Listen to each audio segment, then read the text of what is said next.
additional military assistance to the Israeli Defense Force, including ammunition, interceptors to replenish the Iron Dome, and we've moved the U.S. carrier fleet to the Eastern Mediterranean, and we're sending more fighter jets there in that region, and made it clear to the Iranians, be careful. We want to make it real clear. We're working on every aspect of the hostage crisis in Israel, including deploying experts to advise and assist with recovery efforts. Now, the press is going to shout to me, and many of you are, that, what are you doing to get these folks home? If I told you, I wouldn't be able to get them home. Folks, there's a lot we're doing. A lot we're doing. I have not given up hope on bringing these folks home. But the idea that I'm going to stand here before you and tell you what I'm doing is bizarre. So I hope you understand how bizarre I think it would be to try to answer that question.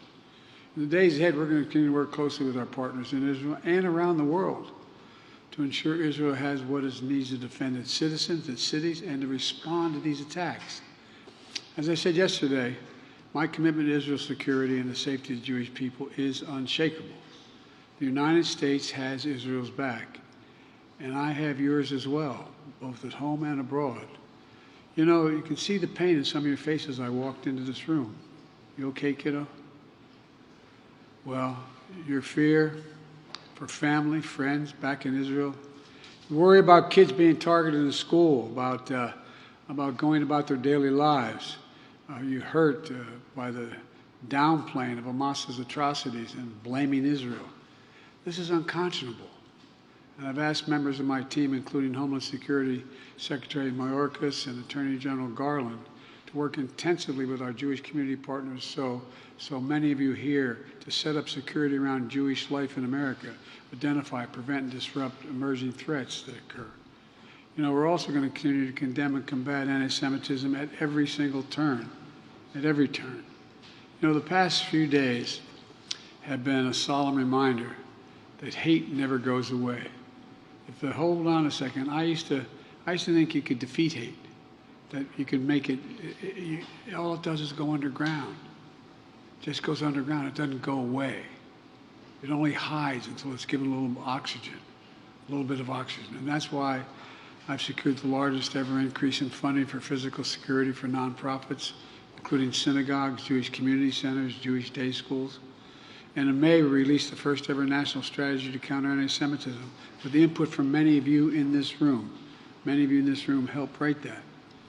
It's the most ambitious, comprehensive effort to combat anti-Semitism in American history, in all of American history. And we're aggressively implementing it. But we must all do our part and forcefully speak out against anti-Semitism and push back against the attempts to deny or distort the facts. To make clear, there is no place for hate in America. Not against Jews, not against Muslims, not against anybody. And we mourn the act you and so many leaders have across the country, showing us what thousands of years of Jewish history has shown us. The enduring strength, and I mean this sincerely, the enduring strength and spirit of the Jewish community. If you excuse a point of personal privilege, you should say in the Senate. That's why I took my kids, everyone when they turned 14 years old, one at a time, put them on a plane and took them to Dachau. I wanted them to see that you could not know what was going on walking through those gates. You could not fail to understand as a country what was going on. And that's a fact.